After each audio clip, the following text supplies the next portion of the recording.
नमस्कार, इस खास पेशकश में आपका स्वागत है। मैं हूं रश्मि श्रीवास्तव आपके साथ। राज्यसभा चुनाव के नतीजों ने झारखंड की सियासत में उबाल ला दिया है और सहयोगी ही आमने सामने है। कांग्रेस उम्मीदवार की जगह निर्दलीय परिमल नाथवानी को किसने वोट दिया, इस पर घमासान मचा है।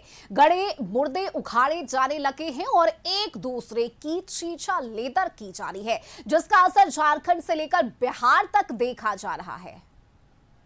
हमको 20 लोगों ने वोट किया है, एक आध वोट कैंसिल हो गया और बाकी के लोग इधर उधर वोट किए। खरीद फरोख्त का जो तमाशा झारखंड में फिर से चला, जिसका मौका भाजपा ने एक कारपेट घराने के व्यक्ति को दिया, उसी का नतीजा है ये। आरजेडी माले ने वोट नहीं किया महागठबंधन को, स्पष्ट है। पैसा पे पीक गया, पैसा हावी हो गया। झारखंड राज्यसभा चुनाव में क्रॉस वोटिंग का जिन्न एक बार फिर निकला और जीत के लायक संख्या बल रहने के बावजूद सत्ताधारी महागठबंधन बिखर गया।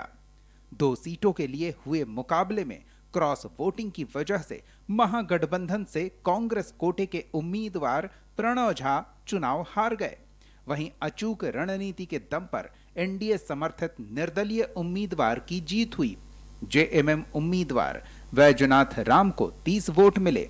वहीं कांग्रेस के प्रणव झा को 21 वोट मिले, लेकिन 1 वोट अमान्य रहा, जबकि निर्दलीय परिमल नाथवानी को 30 वोट मिले, जिनमें से 2 अमान्य रहे। ऐसे में दोनों उम्मीदवार प्रथम वरीयता के आधार पर जीत गए। झारखंड के सारे लोगों का मैं शुक्रिया अदा करता हूं। खास तौर पे हमारे जो विधानसभा के जो एमएलए थे, जो भाजपा ने मुझे अपना नॉमिनेशन करने का मौका दिया और एज ए इंडिपेंडेंट मुझे चुनाव करने के लिए जो हेल्प किया, उसके लिए मैं सबसे तहे से मैं हमारे देश के वड़ा प्रधान श्री नरेंद्र मोदी जी, श्री अमित भाई, हमारे बीजेपी के सारे यहाँ के सभी लोगों को और राष्ट्रीय नवीन जी का सबका मैं आभार मानता हूँ। परिमल नाथवानी की जीत से बड़ी खबर रही कांग्रेस उम्मीदवार प्रणव झा की हार की। ये एक व्यक्ति की हार नहीं, बल्कि महागठबंधन के भीतर गहरे अविश्वास की कहानी है। क्रॉस वोटिंग ने साफ कर दिया कि महागठबंधन के भीतर सब कुछ ठीक नहीं है। वोटिंग के पहले बैठकों का दौर चला, एकजुटता के दावे किए गए, लेकिन जब बैलेट बॉक्स खुला तो स्थिति उलट थी।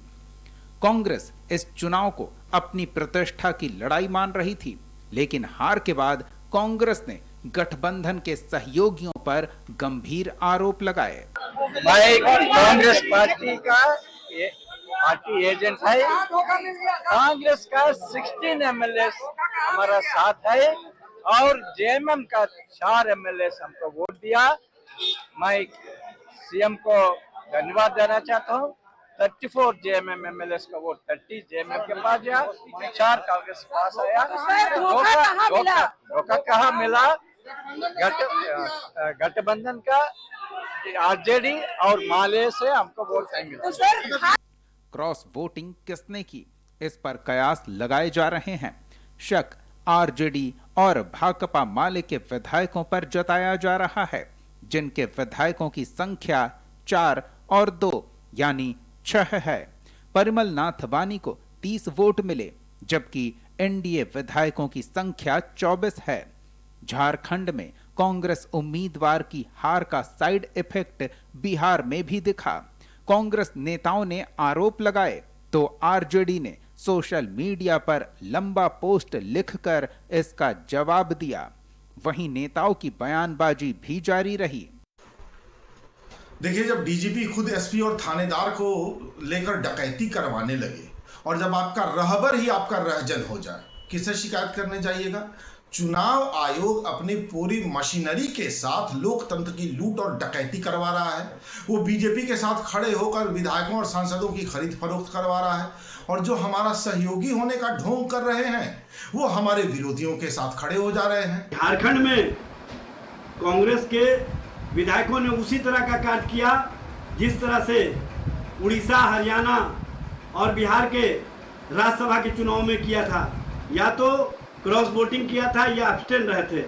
लेकिन जिस तरह से हड़बड़ी में और जल्दबाजी में कांग्रेस के झारखंड के नेताओं के द्वारा जो बयानबाजी की जा रही है, ये राष्ट्रीय जनता दल और सीपीआई माले के खिलाफ ये कहीं ना कहीं ये उसको कमजोर करना चाहते हैं। इसी साल मार्च में बिहार में भी कुछ ऐसा ही हुआ था। तब आरजेडी ने एक सीट जीतने लायक विधायकों का जुगाड़ कर लिया था, लेकिन वोटिंग के दिन कांग्रेस के 3 विधायक वोटिंग के लिए पहुंचे ही नहीं, जिससे आरजेडी उम्मीदवार की हार हुई और झारखंड में 28 विधायक रहने पर भी कांग्रेस उम्मीदवार चुनाव हार गए। तो शक आरजेडी और भाकपा माले को लेकर जताया जा रहा है, लेकिन इस दौरान सतही और हल्की बयानबाजी हो रही है, जिससे गठबंधन की एकजुटता का दावा भी सवालों के घेरे में है। ब्यूरो रिपोर्ट, कशिश न्यूज।